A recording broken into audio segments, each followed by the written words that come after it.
O segredo invisível que estava sabotando tudo? Você já parou para pensar?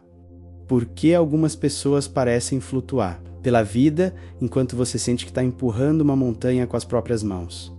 Não é sorte, não é privilégio. E definitivamente não é porque você não tentou o suficiente. Existe algo acontecendo nos bastidores da sua realidade, um padrão tão sutil, tão perfeitamente camuflado na rotina, que você pode passar a vida inteira sem perceber que ele está ali, controlando cada movimento seu, cada decisão, cada resultado. Eu descobri esse padrão. E quando você entende o que eu vou revelar aqui, sua perspectiva sobre tudo menos absolutamente tudo menos muda para sempre. Durante anos, eu fiz tudo certo, acordei cedo, trabalhei duro, tracei planos, segui conselhos, e mesmo assim, cada porta que eu empurrava parecia fechar com mais força. Era como se o universo tivesse me colocado numa corrida onde todo mundo sabia as regras menos eu.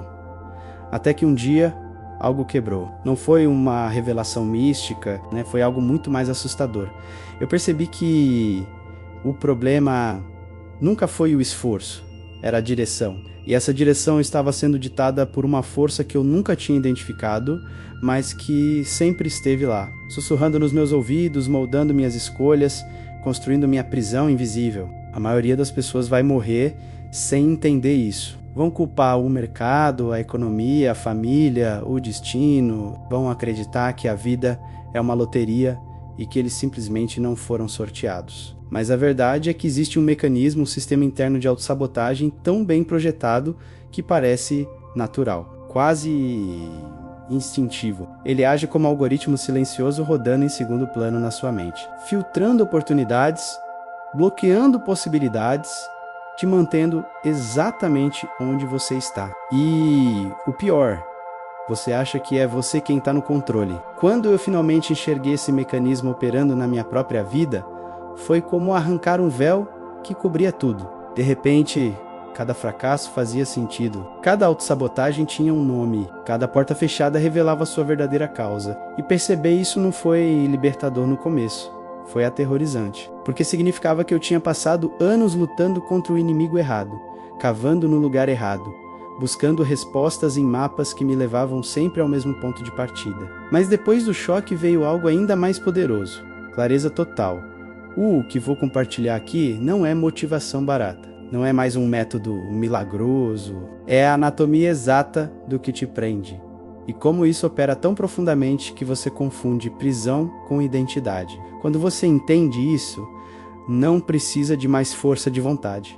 Não precisa de mais disciplina. Você simplesmente para de remar contra a correnteza invisível e, pela primeira vez, sente que é nadar a favor da sua própria natureza. Presta atenção em cada segundo desse vídeo, porque o que eu vou revelar agora não volta. E quando você vir, não tem como desviver. Sabe aquele momento em que você percebe que está vivendo no automático? Quando você acorda, repete os mesmos gestos, fala as mesmas frases, sente as mesmas coisas, e no fim do dia olha para o espelho e não reconhece quem está te encarando de volta. Eu passei anos nesse loop, anos acreditando que estava evoluindo porque estava ocupado, porque tinha metas, porque parecia que eu estava fazendo algo, mas a verdade é que eu estava apenas performando vida, como um ator num palco vazio, repetindo falas de um roteiro que eu nunca escrevi, mas que decorei tão bem que esqueci que ele não era meu. E o pior de tudo não era a repetição,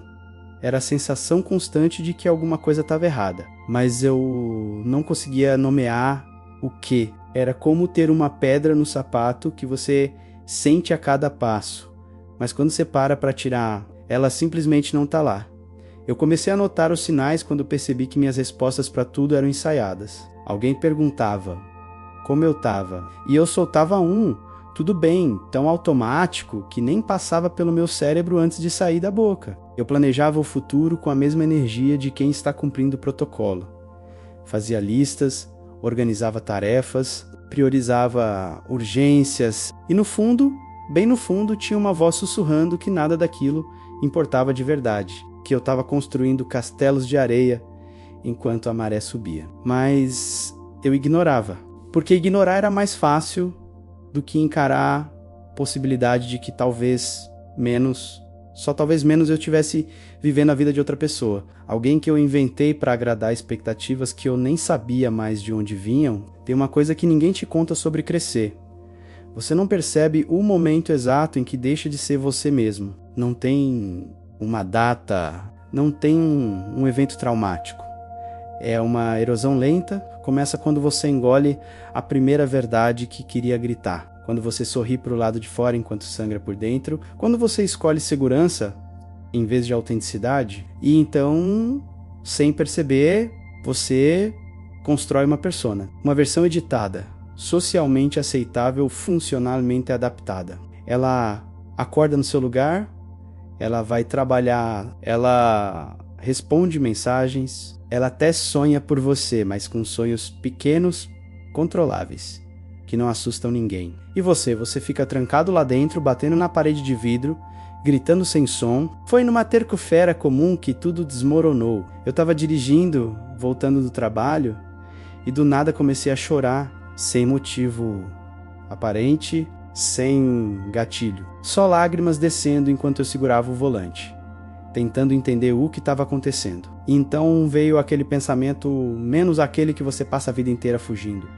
E se eu estiver desperdiçando tudo? E se todas as escolhas que eu fiz, todos os caminhos que eu segui, todas as portas que eu abri e fechei não foram realmente minhas? E se eu tiver construído uma vida inteira baseada no medo de desapontar pessoas que talvez nem estejam prestando atenção? Aquele pensamento não me deixou mais. Ele se instalou como um morador permanente na minha mente, questionando cada movimento, cada decisão, cada silêncio. E foi ali, naquele carro, naquela terça-feira absolutamente comum, que eu percebi: minha vida não andava porque eu não estava nela. Eu era um fantasma habitando meu próprio corpo, cumprindo obrigações de alguém que eu fingi ser por tanto tempo que esqueci como era respirar sem máscara. Mas aqui tá o que mudou tudo, o que você precisa entender antes que seja tarde demais.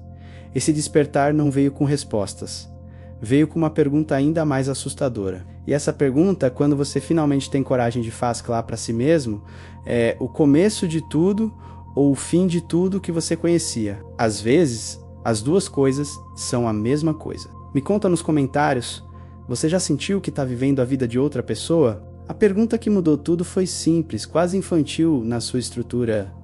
O que eu realmente quero?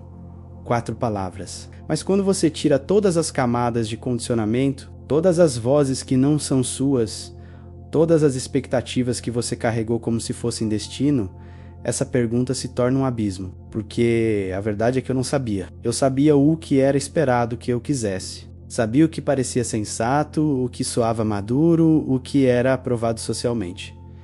Mas o que eu realmente queria? Aquilo que fazia meu peito apertar de desejo, que me tirava o sono, que me fazia sentir vivo mesmo com medo. Isso estava enterrado tão fundo que eu nem sabia mais onde cavar. E percebi que não estava sozinho nisso, que tem milhões de pessoas vivendo vidas emprestadas, perseguindo objetivos que foram instalados nelas como softwares, funcionando perfeitamente para todo mundo, menos para elas mesmas. O que me assustou não foi descobrir que eu tinha perdido o contato comigo mesmo. O que me aterrorizou foi perceber que eu fiz isso de propósito, que houve um momento, talvez vários, onde eu escolhi o conforto da negação em vez da coragem da verdade, onde eu preferi ser aceito a ser real. E essa escolha não veio com um anúncio dramático, ela veio disfarçada de maturidade, de responsabilidade, de crescimento. Me disseram que sonhar demais era coisa de criança, que a vida adulta era sobre compromissos, não sobre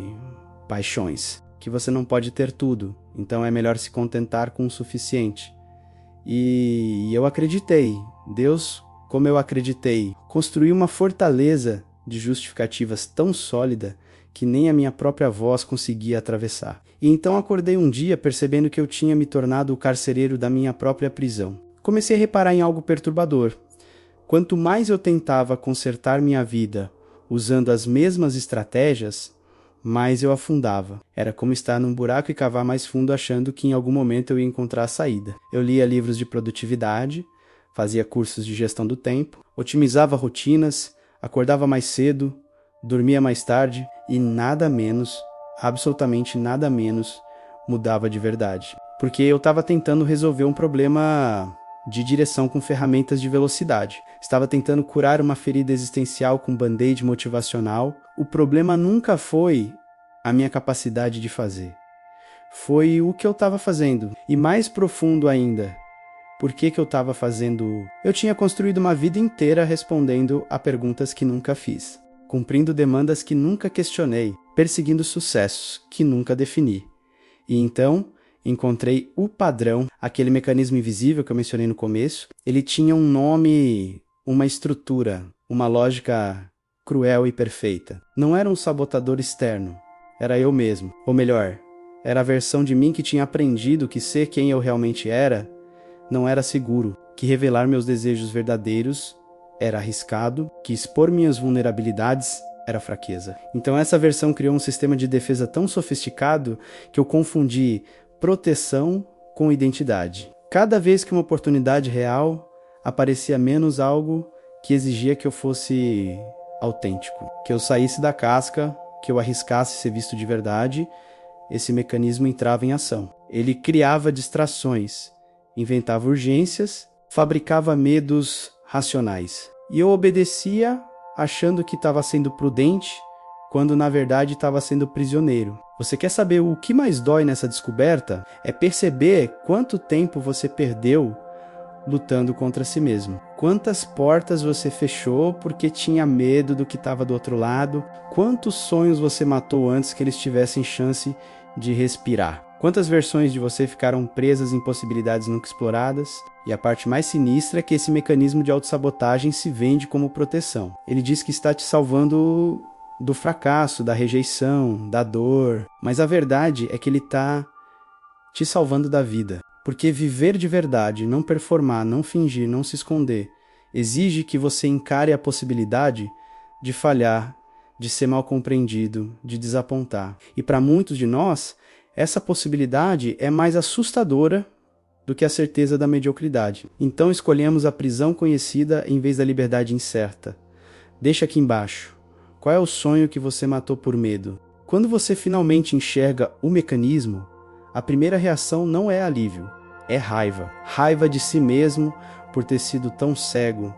Raiva do tempo perdido. Raiva das oportunidades desperdiçadas. Eu passei semanas nesse estado, revivendo cada momento em que escolhi a versão pequena de mim mesmo, cada vez que engoli minhas verdades, cada porta que fechei com minhas próprias mãos. E tem uma parte de mim que queria gritar, que queria sacudir meu eu do passado e dizer: acorda, você está se traindo. Mas raiva, por mais legítima que seja, é só mais uma forma de evitar o que precisa ser feito. Porque entender o problema não resolve nada se você não tiver coragem de enfrentar o que vem depois. E o que vem depois é a parte mais difícil: reconstruir. Não consertar, não ajustar, reconstruir do zero, com novos alicerces, com novas perguntas, com uma nova bússola que aponta para o norte verdadeiro, não para o norte conveniente. Existe um momento de silêncio depois que tudo desmorona, um vazio estranho onde você não sabe mais quem é, mas sabe com certeza quem você não quer mais ser.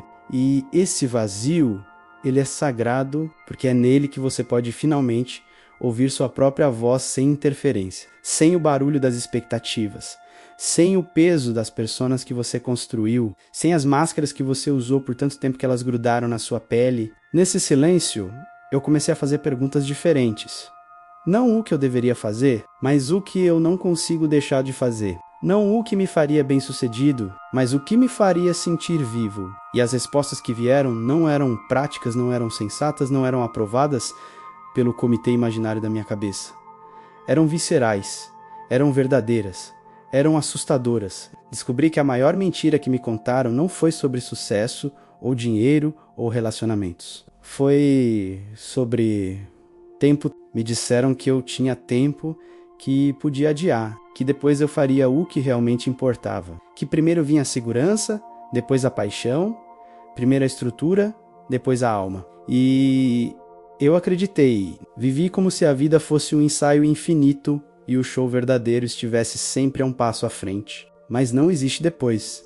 Existe agora ou nunca. Existe você escolhendo a cada segundo se vai habitar sua vida ou apenas observá-la passar. E essa percepção não veio suave, veio como um soco no estômago. Porque quando você percebe que está finalmente pronto para viver, olha para trás e vê todos os anos que você passou só existindo. E não tem como recuperar, não tem replay, não tem segunda temporada. Tem só o que você faz a partir daqui. Comecei a reparar numa coisa estranha. Quanto mais eu me aproximava do que realmente importava, mais resistência eu sentia. Não resistência externa, menos resistência interna. Como se uma parte de mim tivesse apavorada com a possibilidade de eu finalmente ser feliz, de eu finalmente fazer sentido.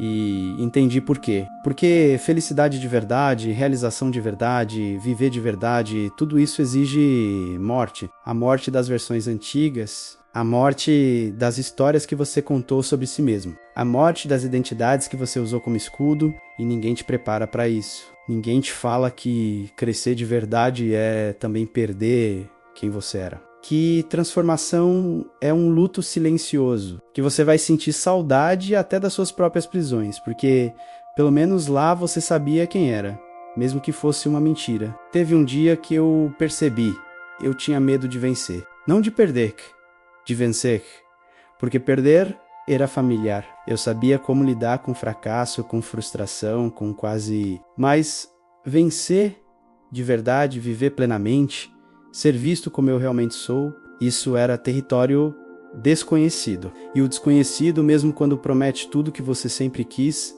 ainda é apavorante. Então, eu sabotava, criava obstáculos, arranjava desculpas, não porque eu era preguiçoso ou incapaz, mas porque uma parte primitiva de mim acreditava que eu não merecia, que meu lugar era na arquibancada, não no jogo, que meu papel era aplaudir os outros, não ser aplaudido. E quebrar essa crença não foi um momento de iluminação, foi uma guerra diária, uma escolha repetida 1000 vezes de acreditar que eu podia ocupar espaço, que minha voz importava, que minha existência não precisava de justificativa. Me responde uma coisa, você tem mais medo de falhar ou de conseguir? A virada aconteceu quando parei de tentar consertar minha vida e comecei a desmantelar tudo que não era meu de verdade. E isso incluía coisas que eu amava menos, ou que achava que amava. Relacionamentos que funcionavam no papel, mas me esvaziavam por dentro. Carreiras que pareciam impressionantes, mas me matavam um pouco a cada dia. Sonhos que eu tinha perseguido por tanto tempo que esqueci de checar se ainda eram meus. Tem uma diferença brutal entre o que você quer e o que você acha que deveria querer. E essa diferença, quando você finalmente tem coragem de enxergá-la, é libertadora e devastadora ao mesmo tempo. Porque significa que talvez você tenha escalado a montanha errada. E agora tem que descer, atravessar o vale e começar de novo. E todo mundo vai te questionar. Vão dizer que você está tendo uma crise, que está sendo impulsivo, que está jogando tudo fora. E talvez esteja... Mas às vezes jogar tudo fora é o único jeito de descobrir o que realmente vale a pena segurar. Comecei a fazer um exercício que mudou tudo. Em cada situação, em cada escolha, eu parava e perguntava: isso é meu ou foi colocado em mim? Parece simples, mas é brutal. Porque quando você começa a questionar de verdade, percebe que quase tudo que você carrega não é seu. São expectativas dos seus pais, pressões da sociedade, padrões de pessoas que você nem conhece, medos herdados de gerações que vieram antes. E você está carregando esse peso como se fosse seu destino, como se fosse quem você é. Mas não é. Nunca foi. Você é o que sobra quando tira tudo isso. E o assustador é que quando você tira tudo, a princípio parece que não sobra nada. Um vazio, um silêncio. E você entra em pânico, querendo preencher rapidamente com qualquer coisa. Mas se você tiver coragem de ficar no vazio, algo começa a emergir. Devagar, frágil no começo, mas inegavelmente verdadeiro. O que eu descobri nesse vazio foi perturbador. Minha vida não andava porque eu estava pedindo permissão para viver. Permissão dos outros. Permissão do universo. Permissão de alguma força invisível que eu achava que ia me autorizar a ser feliz quando eu finalmente merecesse. E eu passava os dias tentando merecer, tentando ser bom o suficiente, produtivo o suficiente, digno o suficiente. Como se existisse uma banca examinadora escondida no cosmos, avaliando cada movimento meu e decidindo se eu passava ou não. Mas não existe banca, não existe aprovação vindo de fora, existe só você decidindo se vai se permitir ou não. E essa decisão não vem com trompetes e revelações divinas, vem como um sussurro interno que diz: e se você simplesmente vivesse? E se você parasse de ensaiar e entrasse no palco? Então você percebe que a única permissão que você sempre precisou era a sua própria... Teve um momento específico que cristalizou tudo. Eu estava conversando com um amigo de infância que não via há anos. Ele me perguntou o que eu andava fazendo e eu comecei a lista: trabalho, projetos, planos. E ele me interrompeu e disse: não. O que você anda fazendo que te faz esquecer do tempo? Que te faz sentir que valeu a pena ter acordado? E eu travei, porque não tinha resposta. Tudo que eu andava fazendo era funcional, estratégico, direcionado a algum objetivo futuro. Nada me fazia sentir vivo agora. E ele olhou para mim com aquela mistura de tristeza e compreensão e disse: você virou um adulto de verdade, né? Esqueceu como se vive. E aquilo me destruiu, porque era verdade. Eu tinha me tornado tão bom em funcionar que esqueci como existir. Tão focado em construir uma vida que parecia boa, que parei de viver a vida que era boa. Então comecei a fazer algo radical, comecei a escolher baseado no que me fazia sentir vivo, não no que fazia sentido. E isso desmoronou tudo. Desmoronou relacionamentos que só funcionavam porque eu não estava presente de verdade. Desmoronou carreiras que pareciam sólidas, mas eram construídas em alicerces que não eram meus. Desmoronou a imagem que eu tinha de mim mesmo. E no meio do caos, no meio da destruição, algo estranho aconteceu.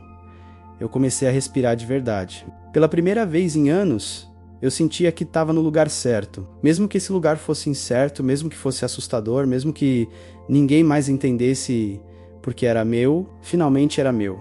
Conta pra gente. O que te faz esquecer do tempo? Existe um tipo de morte que ninguém te prepara.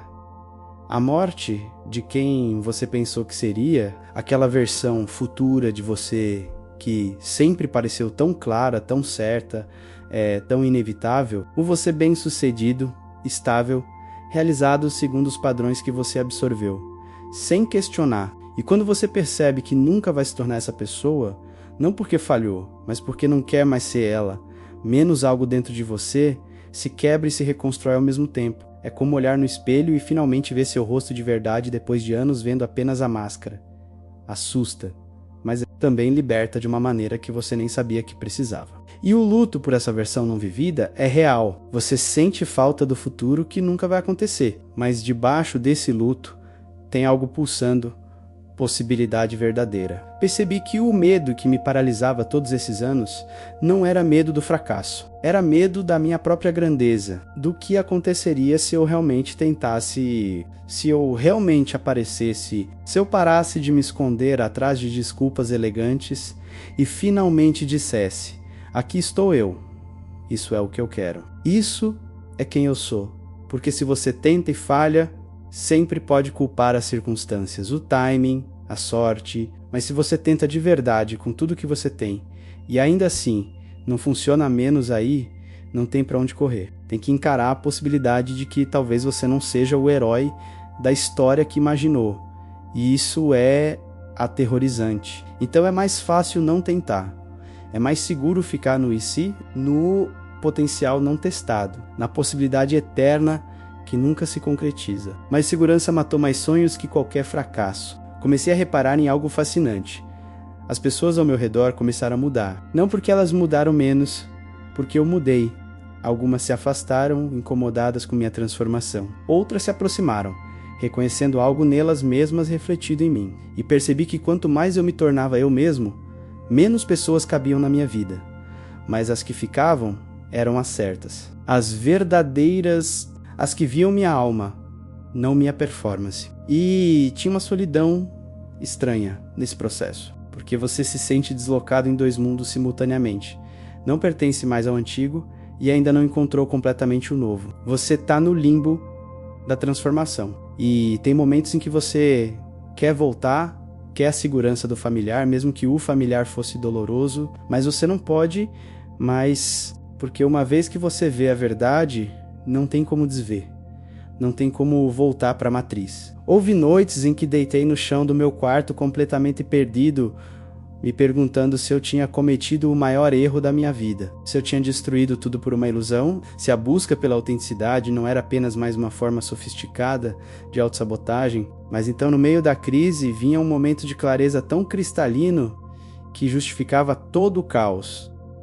Um segundo de estar totalmente presente, totalmente bibo, totalmente eu, um momento onde não havia separação entre quem eu era e o que eu estava fazendo, onde tudo fluía. E nesses segundos eu entendia, isso é o que todo mundo está buscando quando procura felicidade, sucesso, realização. Não é o dinheiro, não é o status, não é a aprovação, é esse estado de integridade interna onde você não está dividido, né? Não está fingindo, não está performando. Você simplesmente é. Isso não tem preço. A coisa mais difícil de aceitar foi que ninguém ia me salvar. Não ia ter um mentor mágico, um evento transformador, uma revelação cósmica que ia fazer tudo fazer sentido de repente. A transformação era diária, silenciosa, feita de 1000 pequenas escolhas que ninguém via. Escolher a verdade em vez da conveniência. Escolher desconforto em vez de negação. Escolher crescer em vez de permanecer. E tem dias em que eu falhava, dias em que voltava para os velhos padrões, né, para os velhos medos, para as velhas justificativas, mas a diferença agora era que eu sabia, eu via quando estava traindo a mim mesmo. E essa consciência, por mais dolorosa que fosse, era o começo da liberdade. Porque você não pode mudar o que não vê. E agora eu via tudo, o mecanismo, os padrões, as armadilhas. E ver é o primeiro passo para escolher diferente. Para finalmente deixar sua vida andar, não na direção que te impuseram, mas na direção que sua alma sempre soube que era certa. Última pergunta antes do final. Você está pronto para deixar sua vida andar de verdade? Então aqui está a verdade que eu descobri. Aqui mudou tudo. Sua vida não anda porque você ainda não decidiu que ela é sua. Você está esperando permissão, esperando o momento certo, esperando se sentir pronto. Mas nenhum desses momentos vai chegar por conta própria. Eles só aparecem quando você para de esperar e começa a escolher. Escolher todos os dias, em cada pequeno gesto, em cada decisão silenciosa, que você vai habitar a sua própria existência, em vez de apenas observá-la passar. E isso não é uma jornada que termina, não é um destino onde você chega e finalmente descansa. É um estado de presença que você cultiva, que você protege, que você honra menos, mesmo quando dói, mesmo quando assusta, mesmo quando tudo ao redor te convida a voltar para o sono. Porque no final, a única coisa que realmente importa não é quantos anos você viveu, mas quantos momentos você esteve verdadeiramente vivo. E esses momentos, eles só acontecem quando você para de fingir e começa a ser... Eu não sei onde você está agora, se está no chão do quarto igual eu estive, se está questionando tudo, se está com medo de soltar o que já não serve mais, mas eu sei que se você chegou até aqui, algo em você reconheceu essa verdade. Algo em você sabe que existe uma vida do outro lado do medo, do outro lado da performance, do outro lado da versão que você construiu para agradar todo mundo menos você. E essa vida, ela tá te esperando, não daqui a 5 anos, não quando as condições forem perfeitas. Agora, então, se isso tocou você de alguma forma, se algo aqui ressoou no lugar mais fundo que você tem, deixa seu like para que mais pessoas encontrem essa mensagem. Comenta aqui embaixo o que mais te impactou, porque sua história importa e pode ser exatamente o que alguém precisa ouvir hoje. Compartilha com alguém que você sabe que está vivendo no automático, preso na mesma prisão que você conheceu. E se inscreve no canal, porque isso é só o começo, tem muito mais verdade para ser desenterrada e você não vai querer perder. Sua vida está esperando você acordar e talvez, só talvez, esse seja o momento.